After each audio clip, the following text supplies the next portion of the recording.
Hello, I'm Roman, and welcome back to the series of videos Neural Networks from Scratch in Golang, where we're using this book called Neural Networks from Scratch in Python, but we're writing everything with the Golang.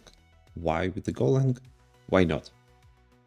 But basically, I wanted to make it harder, more challenging, and actually rewrite all of the things with something like Golang, because it's a very verbose language and it requires you to really understand things rather than the power of the Python, or actually of things like NumPy can give you a false belief that you really understood some things.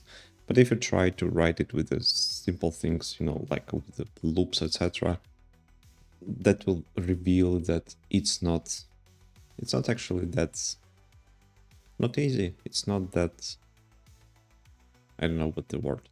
Okay, so in the previous video I started to dive into the chapter 19, which is the usage of the real dataset. And I failed to write the code to unzip it, unfortunately, so I unzip it manually and I still don't understand what happened. But then we go in for the next one. So far, what I have, if we take a look, we have the assets and we have the images. Actually, right now I'm thinking, I think I need to remove this folder from the Git, and that should be assets, I think, like this, right? So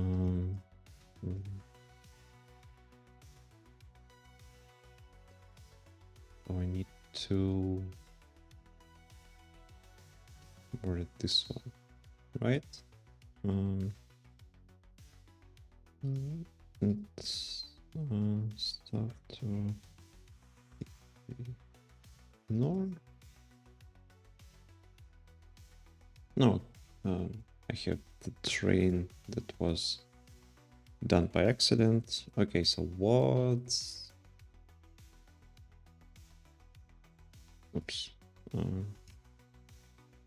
Lazy Git. Okay, what do I have? I have this one up to... Oops. Discard all changes, right? So this is a downloader and unzipper.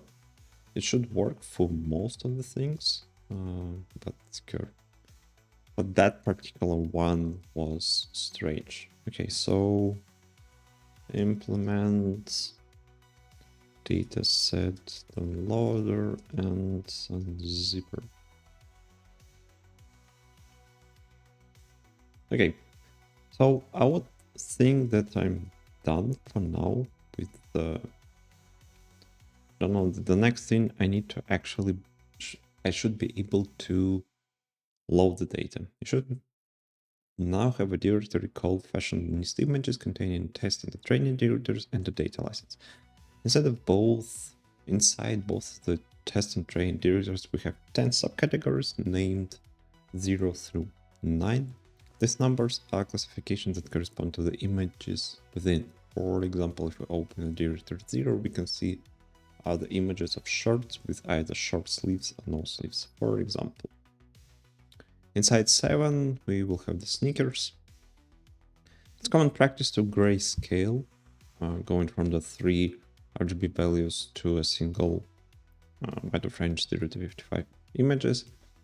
So these images are already grayscale. It's also common practice to resize images to normalize their dimensions, but once again, the fashion mnist dataset is prepared so that all the images are already all the same shape.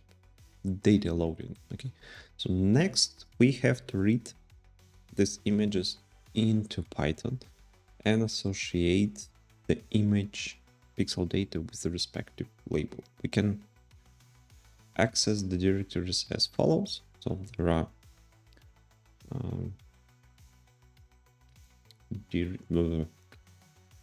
this one, so there are directories since the subcategory names are the label themselves. We can reference individual samples for each class by looking through the files in each enumerated subcategory. As you can see, we have 6,000 samples of the class 0. In total, we have 60k samples, meaning our dataset is already balanced. Each class occurs with the same frequency. If a dataset is not already balanced, the neural network will likely become biased to predict the class containing the most images. This is because neural network fundamentally seeks out the steepest and quickest gradient descent to decrease loss, which might lead to a local minimum, making the model unable to find the global one. We have a total of 10 classes here, so random prediction with the balanced dataset would have an accuracy of about 10%. Okay. So yeah, for example, if you take an image and you will just call random and randomly return number from 0 to 9, this model will have 10% accuracy. So in 10% of the cases, it will predict the correct class. Imagine, however, if the balance of classes in the dataset was 64 for 0 and 4% for the 1 through 9. The neural network might very quickly learn to always predict class 0, so the model would rapidly decrease loss initially. It would likely remain stuck predicting class 0 with an accuracy closer to 64%. In such a case, we're better off trimming away samples from the high frequency classes so that we have the same number. So you should provide more or less the same number of samples for each class, even if it means just cutting the data. Another option is to use class weights, weighting classes that occur more often with the fraction of 1 when accounting for the loss. Though we have never seen this work well in practice. With image data, another option would be to augment the samples through actions like cropping, rotation, and maybe flipping horizontally or vertically. Before applying such transformation, ensure they will generate valid samples that fit your objectives. Luckily for us, we don't need to worry about that in this dataset. We'll now explore our data by looking at individual samples. To handle image data, we are going to make use of the Python package containing OpenCV under CV2 library, which you can install with pip. Okay. Reads in images with CV2 image read, where the first parameter is the path of the image. Argument notifies the OpenCV package that we intend to read in these images in the same format as they were saved, grayscale in this case. By default, OpenCV will convert these images to use all 3 color channels, even though this is a grayscale image.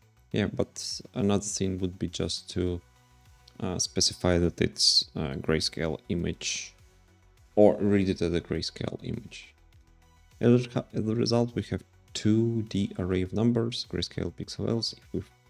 If we formatted this otherwise messy array before printing with the following line of code, which will inform NumPy, since the loaded image is a NumPy array object, to print more characters in the line. Yeah, but still likely to be able to identify the subject. In this case, it's a sneaker. Rather than formatting the raw values to see what we're looking at this way, we can use matplotlib to visualize it, for example. So, another way. We can check another example, jackets. It looks like a jacket. If we check our table from before, class 4 is coat. You might wonder about the strange coloring, but this is just the default from the lab. From matplotlib, not expecting grayscale. We can notify matplotlib to map gray. Okay. Now we can iterate over all samples, load them, and put them into the input data and the target list.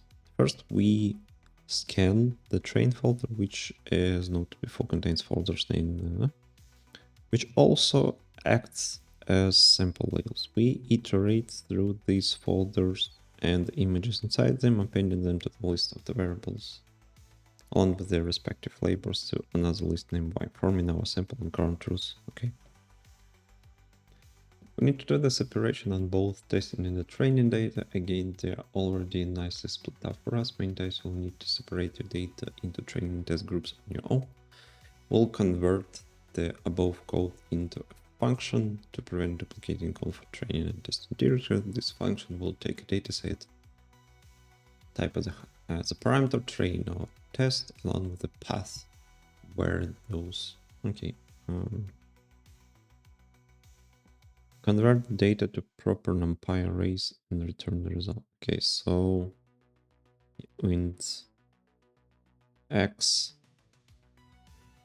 Since I'm curious what's the type here, two-dimensional, one-dimensional, but I think I will need to convert it to the one-dimensional. I will get back to how I'm going to do this in the Go. Since x has been defined as a list, we're adding images represented as NumPy arrays to this list. We'll call an x at the end to transform it from a list into a proper NumPy array. We'll do the same. Okay. Got up till this point. Wait.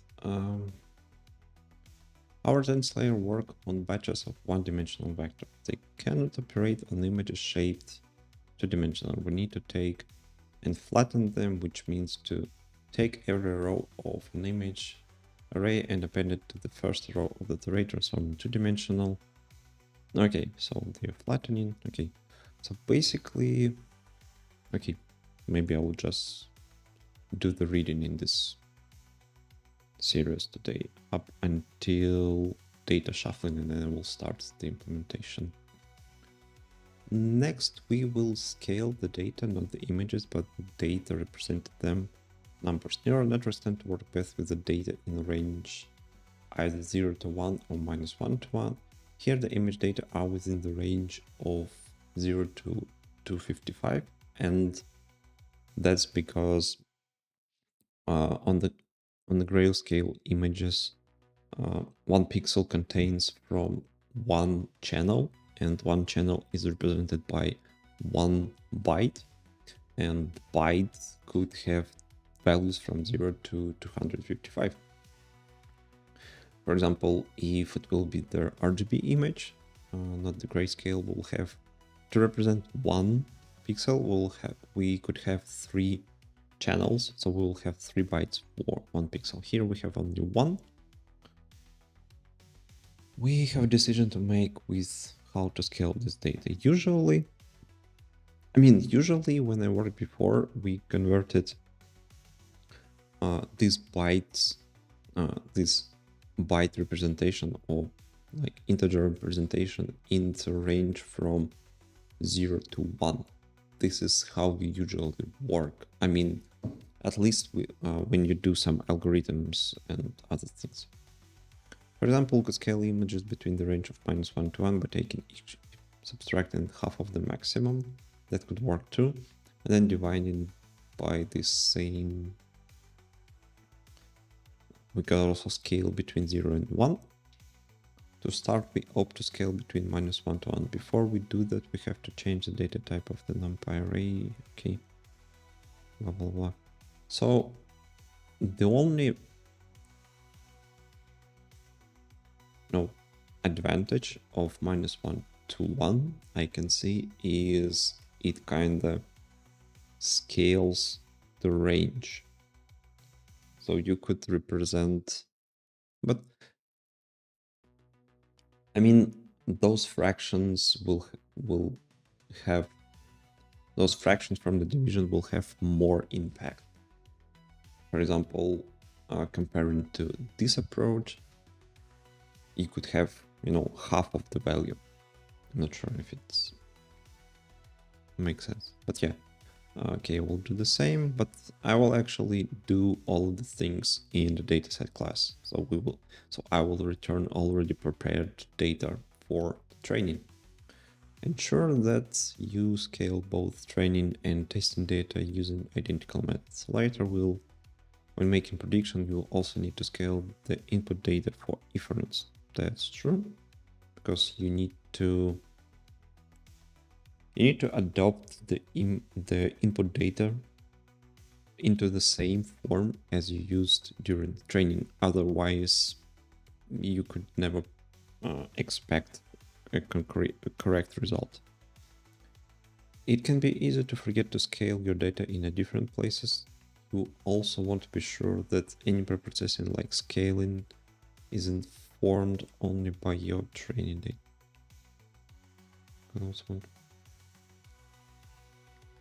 In this example, we knew the minimum and maximum values should be 0 to 55 and performed linear scaling. You will often need to first query your dataset for minimum and maximum values for using scaling. Now, I mean, with the images, it's actually usually very simple, because at least from what I experience, usually work with the simple RGB images, not something like extended RGB. You usually preprocess it in a simple RGB or grayscale with 3 channels or 1 channels of the byte size, and that's it. And you already know it's like 255 or half of it. You might also use other methods to scale if your dataset has extreme outliers, as min-max may not work as well. In this case, you might use some combination of the average value and standard deviation to create the scaling methods. A common mistake when scaling is to allow the testing dataset to inform transformation made to the training dataset.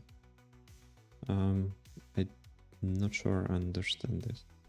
There's only one exception to this rule, which is when the data is being scaled linearly. For example, by mentioned division by const number. Any non-linear scaling function could possibly leak information from testing or validation dataset into training data. Any preprocessing rules should be derived without the knowledge of the testing data, but then apply it to the testing. Oh, so I guess if we're talking about, when I need to find a min and a max value or other ways to create scaling methods, it should be done only on the training data set and do not involve the testing data. But then we need to apply the same things on the testing. That's, at least this is my understanding. For example, your entire dataset might have a min value of 0 and max of 125, entire dataset, while the training dataset has only minimum of 0 to 10. We'll still use the 100 value when scaling your tested dataset. This means that your tested dataset might not fit nearly between the bounds after scaling, but this usually should not be a problem. In case of the big difference, you can additionally scale the data linearly by dividing them by some number. Next, we check the shape, and that won't work with the work code. Our dense layer works with the batches of one-dimensional arrays. They can't operate on images shapes like two-dimensional arrays. We need to take these images and flatten them, which means to take every row of the image. Well, basically, and this is actually how the images are really stored in the memory, or at least how would you work with some pixel data from the camera. It is logically a two-dimensional array, but you store it as a one-dimensional array. I'm not sure if it, I'm not sure if you can draw something. So for example, we have two-dimensional array, right? Visually, so this is the first row, this is the second and third, but actually in memory they will be stored, like this. So it's just a continuous memory, and the pros like there are multiple things why it could work. First, it improved the data access, so you can read the whole chunk of the bunch of the data from the memory, like continuously. You don't have to jump between different addresses, and you still can treat it as two-dimensional. You'll just know that, for example, you have 1,000 elements and your image is 100 by 100. So the first 100 elements are dedicated to the first row, the second to the second row, and so on. To flatten an array with an numpy, we can reshape using -1. Okay, this is, again, that's not relevant to me, but the important thing is what will be the results in the end.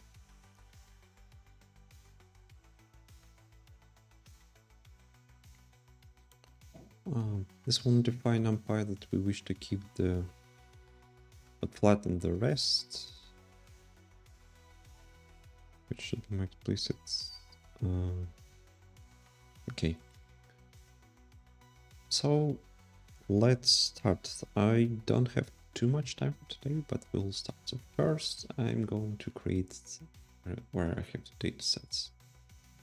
datasets, and this one will be fashion mnist, right?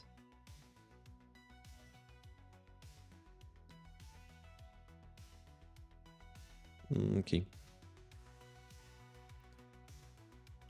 So, do I need to import things? Not for now. Okay, I'm thinking about creation of the struct because I will have two functions and I want to store some of the constants inside. Okay, so type interface, type struct. What's the name? Fashion mnist dataset, right? So what I'm going to do? Well, the first I need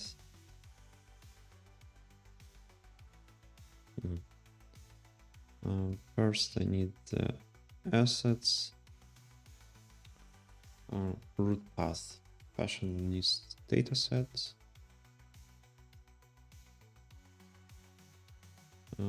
So root path, that's string. Can I define const? Oh, can I do this? Expected. Okay. Golang const inside struct.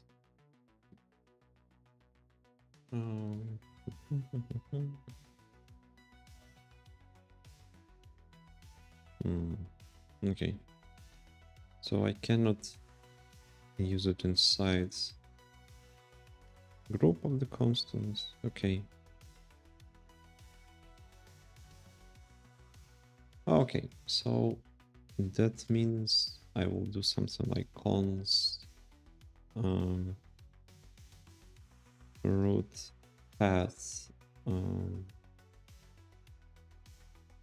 assets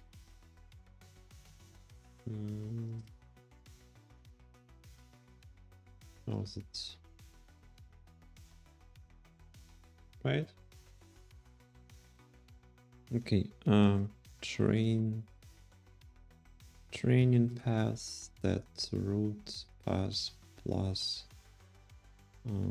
train. Can I do this? Okay, redeclared in this box. No.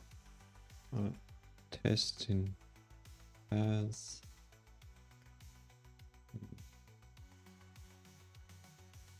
asset fashion train and test. Okay. I think do I need to okay, I will still make it a struct So I can add things to this.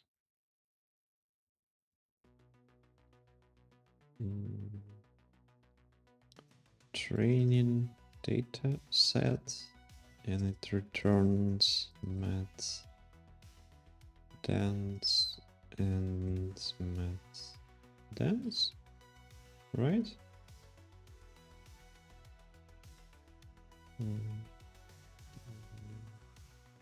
For now. And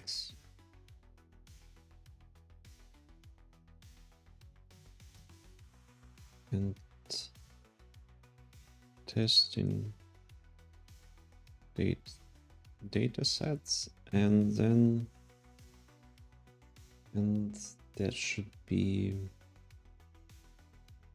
a load data set that should not be exposed. And I think all we need is path, which is string, and that's it, right? What it means. Here I will return load dataset for training path, and here I will return for testing path. Make sense? Makes sense. I don't need this one. Yeah, I've been trying to find some things. Okay. So the idea, we should have the data. Well, actually, the first thing I need to understand before we go to this one is what do we do with the image? I mean, the main thing, I need to load the PNG data. And at first, yeah, I think will be the goal for the rest of the video. At first, I thought, okay, I will use OpenCV, and there are several projects that provide bindings for the OpenCV. I found the one that provides the bindings for the latest version for the OpenCV, but OpenCV is a very huge library just to, loading of the PNG. So I started to look what do I have in Go, and I found that there is a image struct. Where is it? This one, right?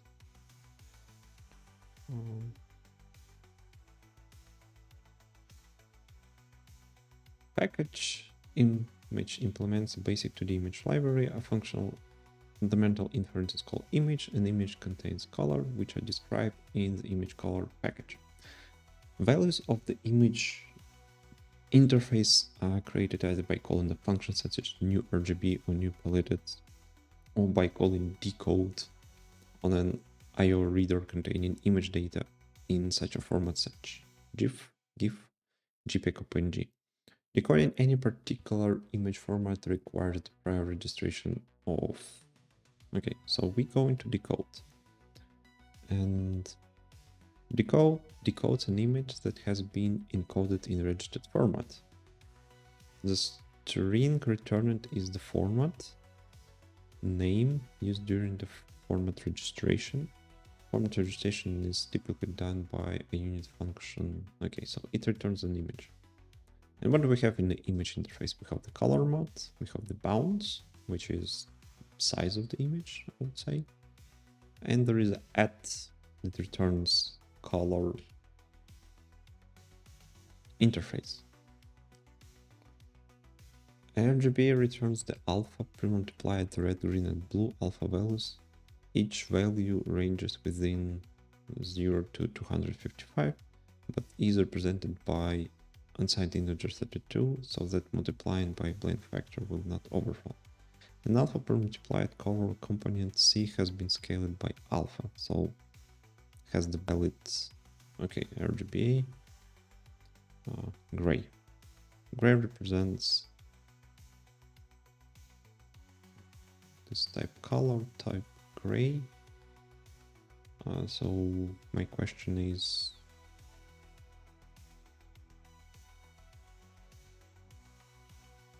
but can I, gray, can I load scale? Gray. Type gray. Fix holds the stride, rectangle. Gray is an in-memory image. Those at method returns color gray values. Okay, but can I load?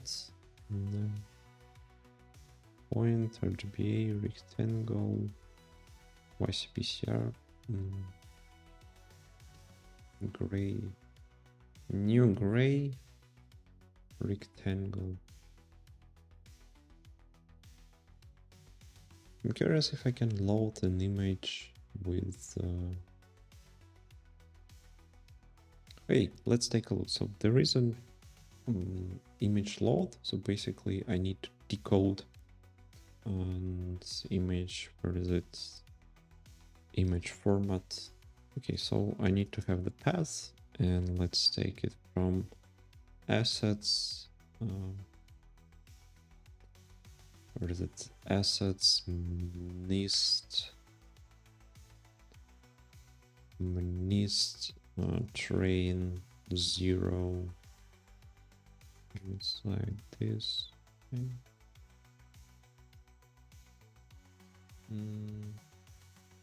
Okay, I can just go 4 zeros, I think. Okay. And 0001 PNG, right? Then I need to open it. So I have the file error equal to IO open. No, OS open. We have the path. If error is not equal to nil, we keep panic for now. And then we have defer file close.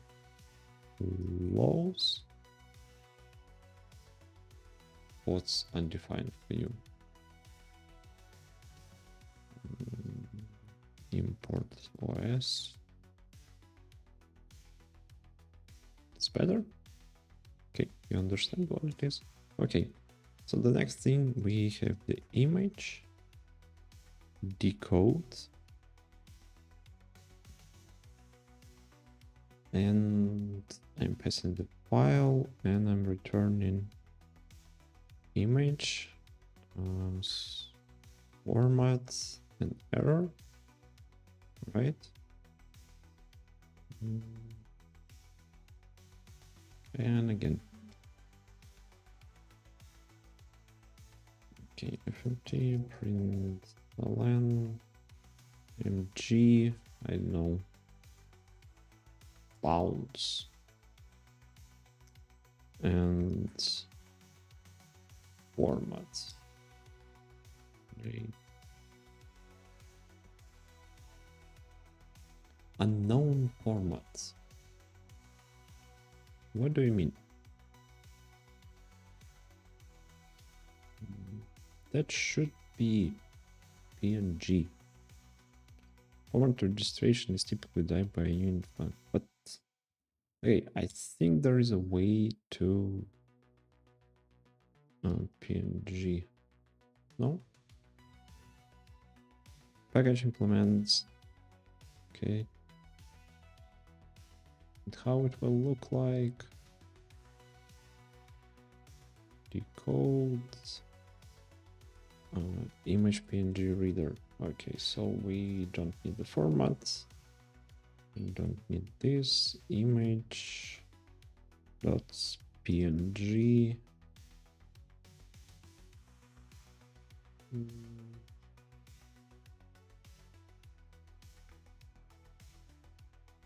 PNG. Okay.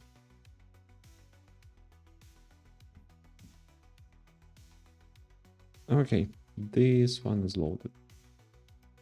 So then the question, for example, can I take no image at, I don't know, 10, 10? What's the result? 8. Okay, it's not 0. So then there is a question how I can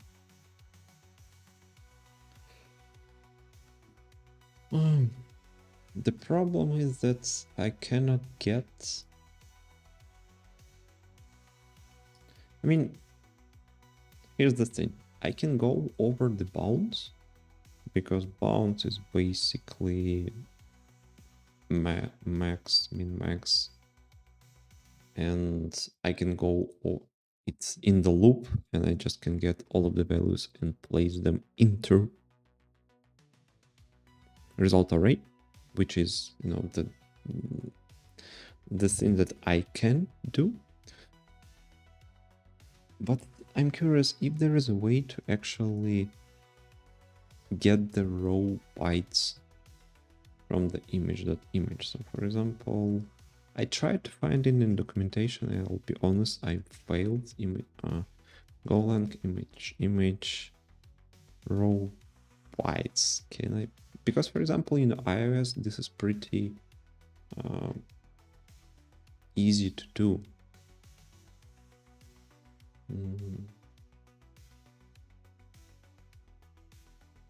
Well, yeah, I can do this. Thank you.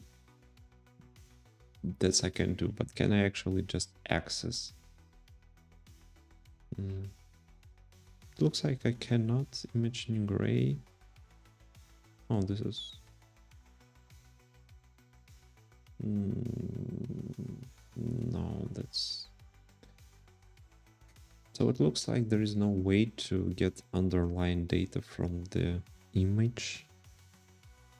Right? Resizing, cropping, applying filters. No. Oops. Where is it? Working with images. Okay. Wait, sorry, I don't have for now. Hopefully later. Creates in code.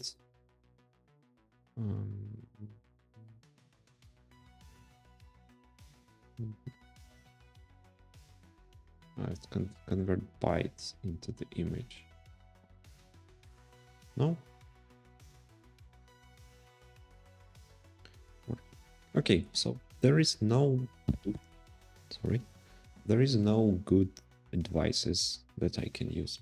Okay, so what I will do in the next chapter, I will finish with the loading of the data and prepare it for the training. So what should I do? Fetch this one. It's basically to do. 1. Convert image.image into goal slice. Okay, I'll write into array. Then